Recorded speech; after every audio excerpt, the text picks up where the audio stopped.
Well, hello everybody, and welcome to the epic season finale of Cooking with Crash. Although it's not really epic, it's just more, I'm running out of steam of ideas of things to actually cook in the kitchen for now. But some of you are wondering, well, what's with all of these crazy ingredients? Well, and what's with the new baking pan? Well, we're actually going to make a slightly healthier version of an old classic dish that my father used to make years ago that he got from a recipe card. And then, believe it or not, some of my other family used to make it years ago. And then now, well, after years and years later, after I went through the archives, I found out that my father, God rest his soul, he passed away years ago, passed on the recipe card to me. And it was one of my favorite dishes growing up. It explains my love of food. But we are making a beef enchilada casserole. That's right.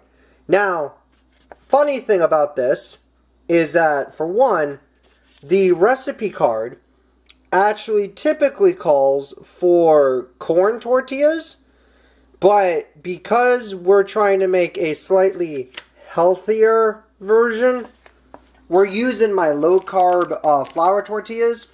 I understand that it calls for corn, but I'm trying to cut the carbs at least a little bit. I do have the cheese, I have the chopped chilies, I have the sour cream, I have the tomato sauce, enchilada sauce, small onion, and beef. So, we're going to follow the instructions. If you want to pause the video and take a look at the instructions, go right ahead and do so. I will also attempt to take a photo of this at some point, post it in the video and post it online. But for now, we're going to get to cooking. So with that in mind, my battery's about to die. We'll be back. And we're back with part 1. So, first part, what they want you to do in the recipe card is they want you to actually preheat your oven to about 350, and then while that's happening, you cook in a large skillet the ground beef until it's brown, and then you drain the fat. So typically what I do is a little different. I usually cook the beef first. In this particular case, we're going to use a pound of 93.7 because A, we're trying to keep as lean as possible. B, believe it or not, the less fat content that you have, the healthier for you and better for you. And this is exactly a pound, so 16 ounces. So, basically, you're going to watch me, and I hope this video doesn't get demonetized or, censored, but, you're going to watch me squirt my meat into the frying pan. Haha. Phrasing. So we're gonna just let that, oh yeah, just gonna squirt my meat right in there. Give that okay, that's a start. There we go. There we go. Bada bing, bada boom. So, we're gonna let that meat cook and brown. I'm going to preheat the oven here in a little bit to 350, and we will go from there. Also, there's always a little meat left. So, see you for part 2. We're now back for part 2. The meat has officially been cooked, and I added a little bit of a personal touch. I usually like to include some kind of hot sauce usually in there. I like this one because it's actually pretty low on the sodium count, and it's low on the carb and fiber and sugar count, which is pretty rare for sauces nowadays. So that's actually pretty nice. And then typically, I don't add a whole lot of this, but because we are making a beef enchilada, I usually add some kind of seasoning. In this particular case, I used a little bit of the taco seasoning original mix that's sold from Old El Paso. Now, I only add a little bit, because the problem is, as you guys can see, that's 300 milligrams of salt and 3 carbs. The carbs, not the issue. The salt, an issue. And that's a problem because if we're making something like this combined with all these other ingredients is going to be kind of a carb-inducing, sodium-inducing meal. So you just kind of have to be careful. So, but we'll be back. I got to drain the meat. Haha. And after I drain my meat, then we are going to move on to step 3. So, we'll be back. Alright, we're back for part 3. So, our meat has been drained successfully. We've got our meat sitting right there on the counter. Now, while that is all drained and all taken care of, I am actually going to finally preheat the oven because that actually usually takes the quickest. So, now the recipe usually calls for about 350. So, we're going to do exactly just that. We're going to preheat this bad boy to about 350, give or take. So, while that's preheating, we got to start opening up cans. It's can opening time. Everybody's favorite segment. And by that I mean most boring segment ever. There's the enchilada sauce, so we're going to start with that. Oh boy. Opening cans. You know, this reminds me of a failed cartoon project from Kickstarter. Except, unlike that, this actually had labels and consistency and got finished. Haha, heyo. That's a John K. joke. So, but we're going to do our best and kind of speed through the process as much as we can. Because, again, this is the thing that they don't show you in a lot of cooking videos and cooking things. Because people like to be super fancy and super cutthroat and super edity. But that's not us. We don't do that here. We make messes. We spill enchilada sauce. We do all sorts of crap here. You never know what the hell's gonna happen. There's that. Now, what? We gotta open the 2 cans of diced green chilies. So we're gonna open that up.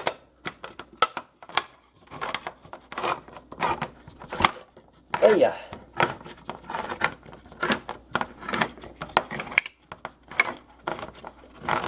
Boom. And then boom, get this guy opened up. There we go. Sometimes these cans just don't want to open. Now we got that one. And then finally, our tomato sauce, which is actually, believe it or not, a little important. Now, in theory, you could actually cook this recipe without tomato sauce. For the most part, I would think. But it actually calls for a little bit of tomato sauce for that base.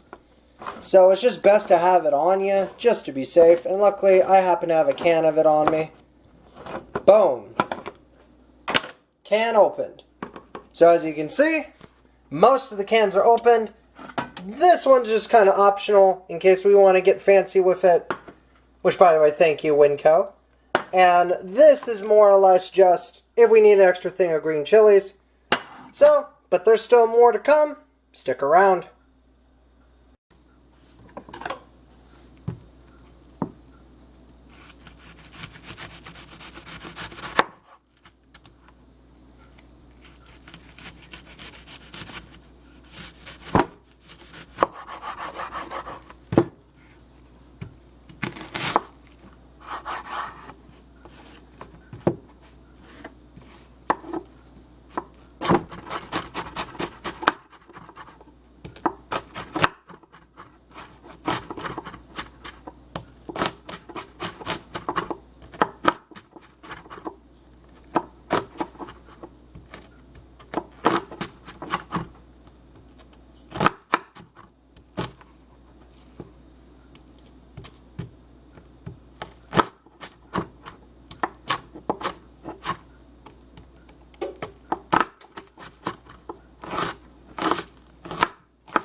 Alright, we're back for the next part. And so, with that, we just got done, as you see, chopping up some onions. Onions are chopped. They need to be chopped a little better, but that's okay. We've got our enchilada sauce, we've got our green chilies, tomato sauce, all the goodies. We don't have a large mixing bowl, so I'm using one of my pots instead. But, in the recipe, in a large, quote-unquote, bowl, we are going to basically stir together onion, enchilada sauce, tomato sauce, sour cream, and chilies. Mix thoroughly, season the taste with salt and pepper. So, we're going to do that. Enchilada sauce. I'm not going to pour all of it, but yeah.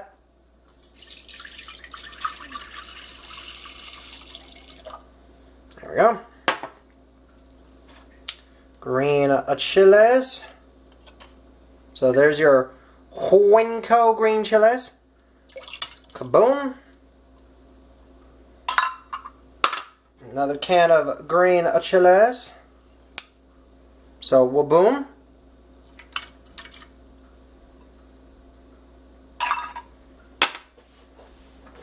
We're going to take these onions, dice them up a little better,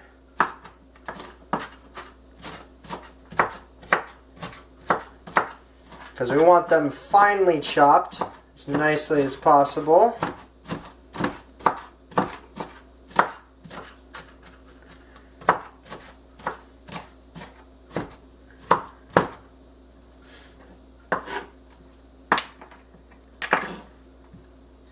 There we go. It did ask for one whole onion, so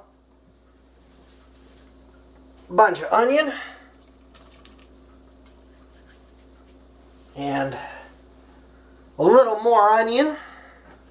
Onions make you cry, by the way, but everybody knows that. They make you depresso like spaghetti-o. Boom. Boom. And a boom. A little extra onion. And proof that even we're making a little bit of a mess here, as you see. And then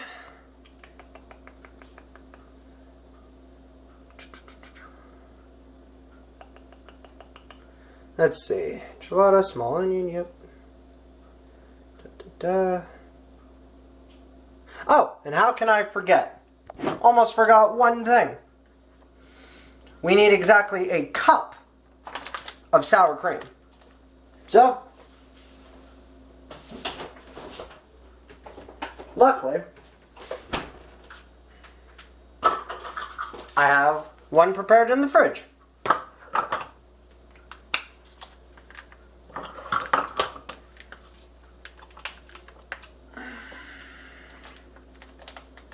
Although we might need a little more than this.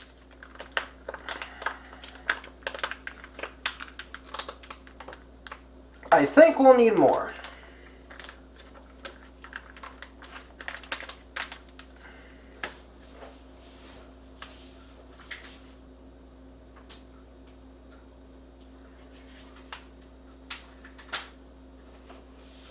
Luckily we have a fresh container. And we're just going to do this and give it a really good squeeze.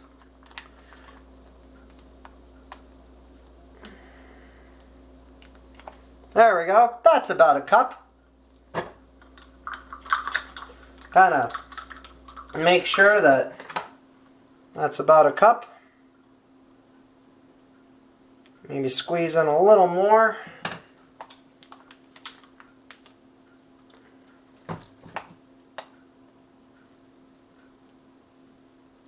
That's about a cup. And then get that all in there.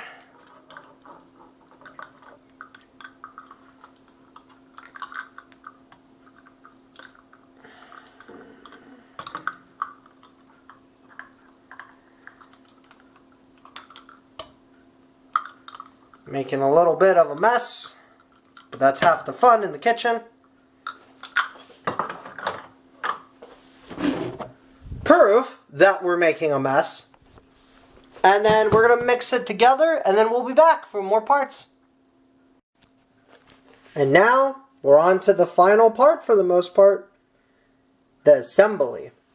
So, if we've done everything correctly, we've got meat, and if you've done everything correctly in the mixing process, you should have your sauce, which should look roughly about that color or similar to it. So, I sometimes make mistakes too. And off camera, I forgot to add the tomato sauce, but I put it in. So, now, as the recipe card instructs, layer half the beef, tortillas, sauce mixture, and cheese in lightly greased 3/4 rectangular baking dish. Repeat layers except for cheese. Bake uncovered for 40 minutes. And then sprinkle remaining cheese over top and bake 5 minutes more. Cut into squares and enjoy. So, that's what we're going to do. Now, I may not get a good angle on this, so I am sorry, but I'm going to try.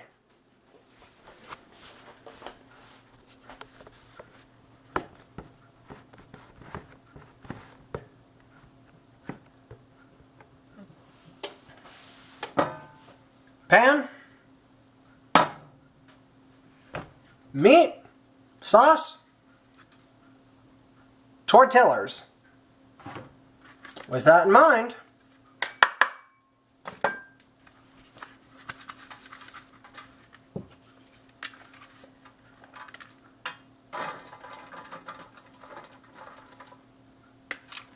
start off with the meat.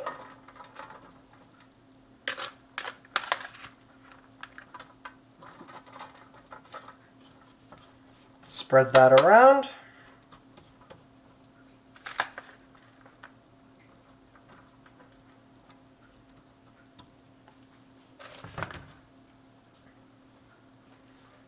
Tortillas.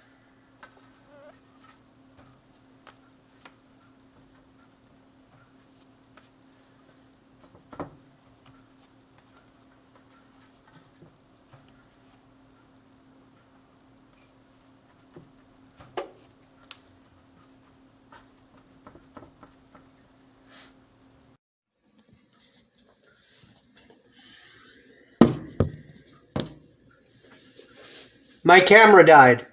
So, let's continue. Meat, tortillas, sauce mixture,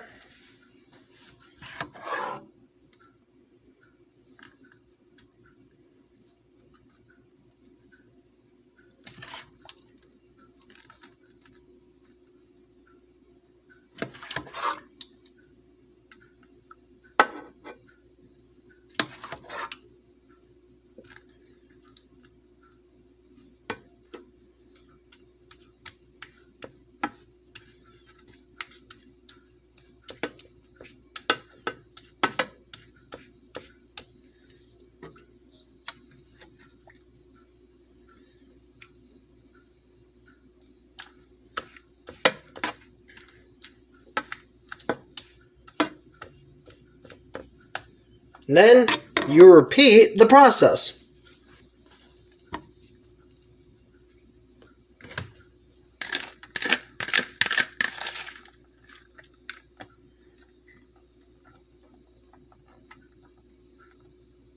Oh, forgot the cheese.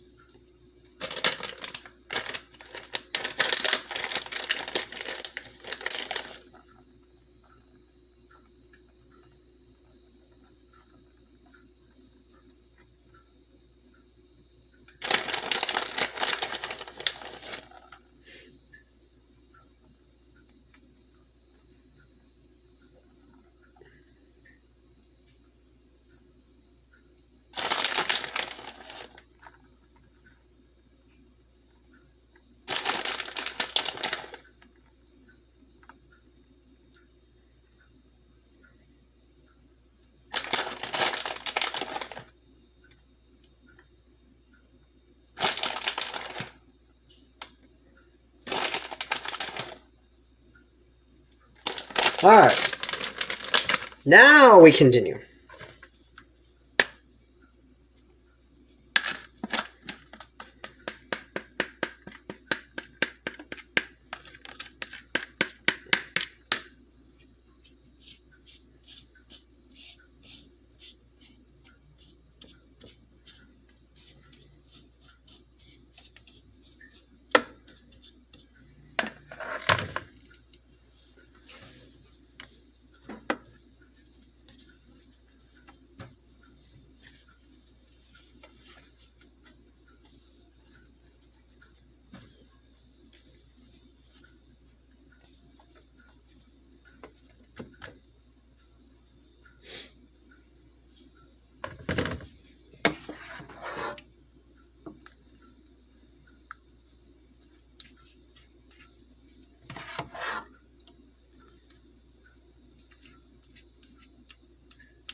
And with that in mind, it should roughly look like that. But I might have a little more chopped meat I can cook. So I'm going to see if I do. And if not, I'm going to slap it in the oven. And then if I don't, then we'll cut back to the final part later. So, I just took them out of the oven. Oh man, does that look good. I was worried it wasn't going to look good, but man, it looks good. I just need to sprinkle some cheese on it, pop it back in, let it cook for another 5-10 minutes, blam, we're done. So, that looks pretty good so far. We'll be back before my battery dies again. See ya. Alright everybody, moment of truth, grand reveal.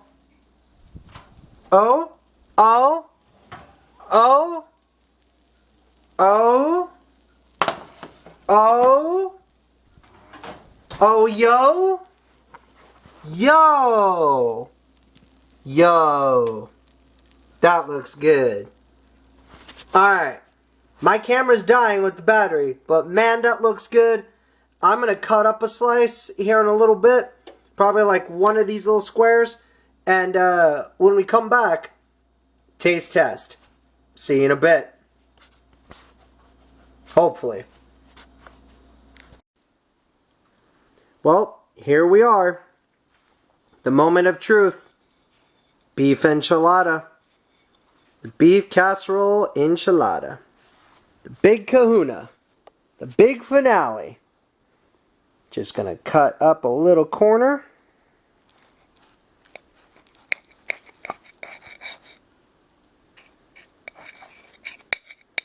Look at that melty cheese.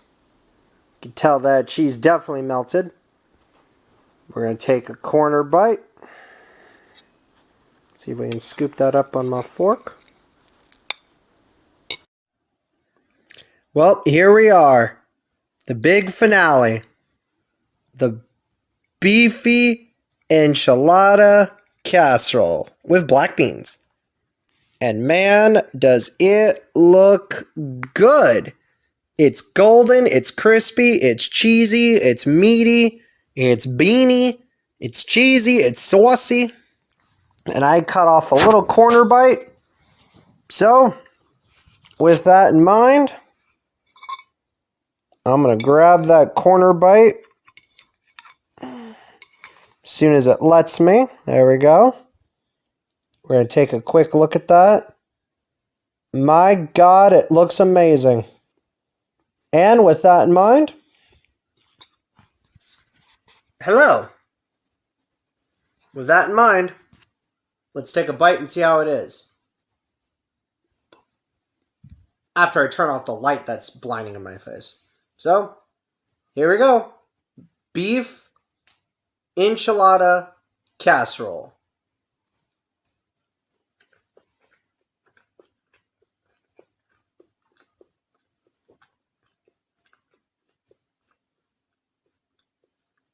Oh yeah. Oh yeah. Oh yeah. That is actually really good. The enchilada sauce works absolutely perfectly with that. The beef is well cooked, very lightly seasoned, has got plenty of heat and sauce to it. The onions, I tried to dice them up as much as possible, but you know what? I'm glad that I can still taste a bit of the onion. The cheese is gooey, melty, delicious. And I can feel a little better eating this, knowing that the version I made, it was a little more lower carb. It's still high in carb, but it's a much lower carb intake. Now again, with this type of thing, it's meant to be as a treat. So you don't want to be going around eating a whole pan of it, and then you'll get sick. But on the rare occasion when you want to have a good cheat day, a small square of this will set you straight. So, now if you excuse me, I have dinner to eat. Hey everybody. Crash from the future. So, I tend to do this in post-edit a lot with stuff, I know. But just bear with me on this. And then I promise you, we'll be over. So, small rant, but it's a personal vendetta. Or rather, a 2 cents, hot take, if you will. When I started cooking with Crash, the whole point of it was that you see all these, big budget shows on Food Network and Cooking Channel and all these big networks owned by all these big companies and brands. Or you see all these, YouTube and Instagram and Facebook creators that have these big, fancy kitchens and big professional setups and these big sort of like great lightings and, camera crews and all these things. And not that I don't appreciate them, a lot of them are very entertaining and fun to watch. But to me, some of them just don't feel authentic. They feel like they're cooking or creating a dish just because it's popular and to follow trends. It doesn't feel like there's a lot of love or craft or creativity behind some of these big budget shows or creators. It just feels like everything's too clean. Everything is too organized. Everything is too scripted. The reason why I made Cooking with Crash was to showcase that A, being in the kitchen and cooking in the kitchen is going to be messy. It's going to be chaotic. It's going to be disorganized. But that's half the fun, is you're supposed to experiment. You're supposed to make mistakes. You're supposed to find things that you improve on. You're supposed to learn new recipes. You're supposed to try things out and be like, oh, this sucks, or oh, this is great, or oh, this is kind of right? But the second reason is because I wanted to showcase some of my actual personal cooking skills. and kind of prove to the internet that I'm more than just a guy that just goes out to, restaurants and fast food places and taste tests stuff. I have a whole thing for that. I don't need to always be doing that. But the third thing is simply, I wanted to create something that felt more genuine with what most kitchens look like. It's a little cramped, it's a little disorganized, it's a little messy, it's a little disorganized. But it's fun. Cooking is supposed to be fun. It's a skill, but it's fun. So, but the last thing is, I made Cooking with Crash as kind of a love letter to my family. For those who haven't picked up on it, most of my family has either passed away, has moved on and lived in other states, or is just sort of keeping to themselves and trying to live life and do their own thing. I love my family, but the family that I used to have is just no longer alive, and they've moved on to new timelines, to new lives, to new realities. And the family that I still have, biologically, is busy with, having their own families or their own projects or their own, adventures. I don't always get to see my family. So, and as such, I kind of wanted to sort of make this as a love letter to not only bridge the gap between the past, but also the present, and maybe if I'm lucky enough with myself in the future, maybe it's something to showcase to my kids in the future that, hey, to my own family, this is what cooking is meant to be about. It's meant to be messy, it's meant to be different, it's meant to be chaotic, but it's also fun. It's also a skill. It's also, tasty. It's also weird. It's a lot. So maybe, one day I'll get lucky enough and someone will, maybe I'll get to start a family of my own.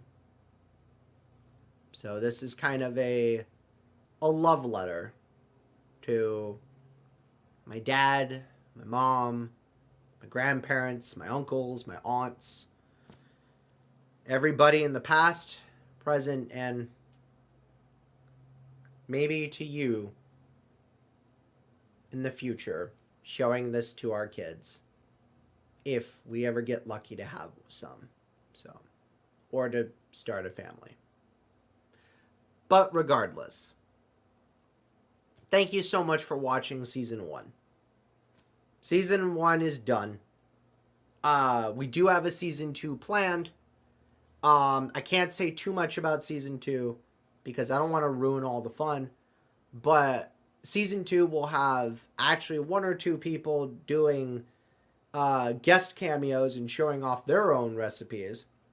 We have my friend Azul Mike, who submitted a while back a recipe for a taco pie.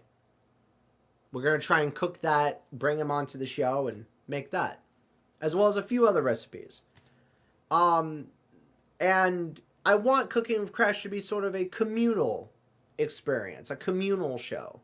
So if you've got recipes that you want me to try and cook and create, or maybe you've got recipes that you just want to show off to the world and film yourself making it and put it, in the episode, submit them. Contact me. Hit me up on social media. Let's chat. I would love to just gush all about cooking and food and, you know, make this a communal sort of series and project for all of us. Because being in the kitchen, you're supposed to have fun and get messy. That's the whole point. So, thank you so much for watching season 1. And maybe one day with my current partner, or maybe one day with myself in the future, maybe somewhere in the multiverse, maybe there's a version out there where I'm lucky enough to have a family. And I'm lucky enough to share the cooking experience of yesteryear with a family.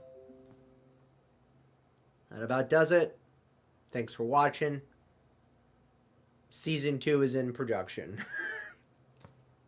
I know, a little different for a finale, but simple. And I will be also posting the recipe card and information on how to make the enchilada casserole online as well too on the socials. So, talk to y'all later.